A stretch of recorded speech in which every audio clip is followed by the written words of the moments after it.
Good morning, bird brains. Today, we're gonna be making a motorcycle clock. Let's get into it.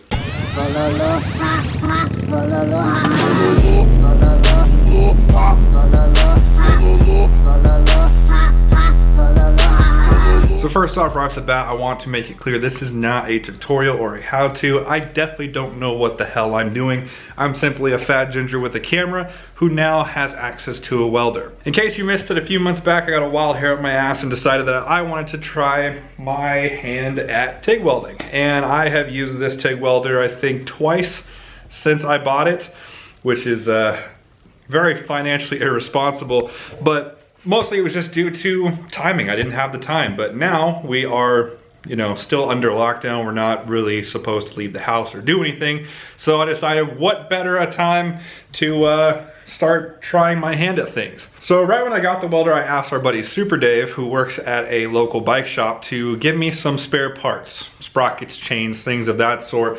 That way I could just start playing around and making cool little pieces. That's basically my whole intent on starting out, is just having fun, being creative, making something cool. So I got on eBay and I found these little things, which are basically a set that you can make clocks. It has the second hand, hour, minute, all that kind of stuff.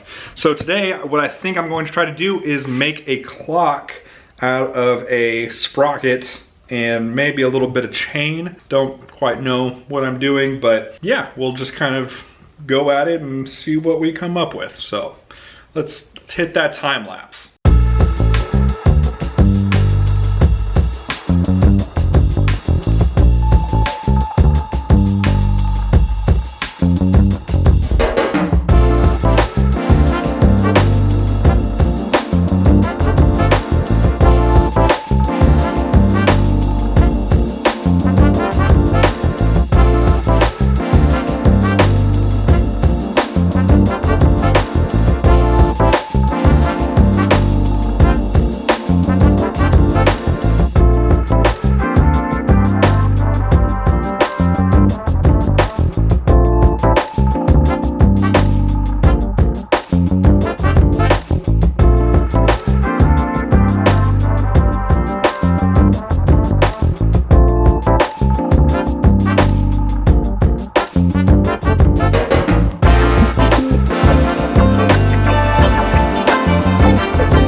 guys, well, here is the finished product. Had to kind of go back to the drawing board a few times.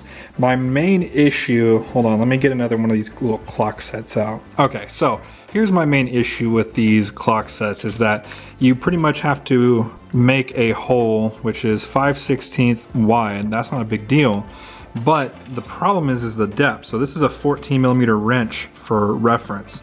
I mean, you're not really allowed that much. I mean, maybe 5mm, 5 to 7mm. And most motorcycle parts are a lot thicker than that. So my original plan was to do something maybe through one of these holes or something like that, but that just wasn't going to happen because the thicknesses of these sprockets are just way too big.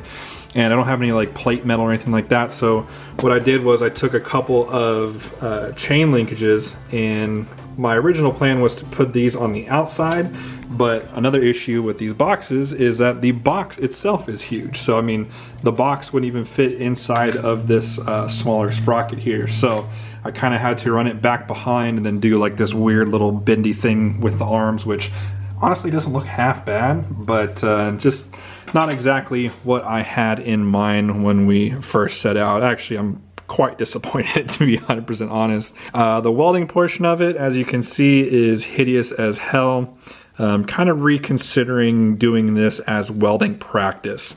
Reason being is that when I'm troubleshooting, I just have no idea what I'm doing wrong. I don't know if my settings are wrong. I don't know if it's like, what metal am I even welding on? Is it steel? Is it aluminum? Who knows? Am I using the right tungsten? Am I using the right filler rod? I have no idea. There's so many things, so many variables that could be wrong that I feel like it's not super beneficial to be practicing on this stuff. So I think I might switch game plans, actually go buy some steel or some aluminum, some sort of metal that I know what it is, and maybe start messing around with new metal and then work my way back to old metal, messing around with stuff like this. Just because, like I said, I want to eliminate as many variables as possible so I know, at least have an idea of what I'm doing wrong.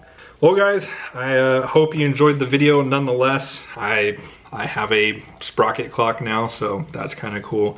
Don't know where I'm going to put this up, somewhere in the garage probably, but if you are a welder or a fabricator and you saw me doing anything wrong, please let me know down in the comments because like I said, this is something I have really no idea what I'm doing. So any help would be greatly appreciated. Well guys, that's going to do it for today's video. If you like this video, go ahead and hit that like button. If you haven't already, go ahead and punch that subscribe button. And as always, thank you for watching. I'll see you guys next time.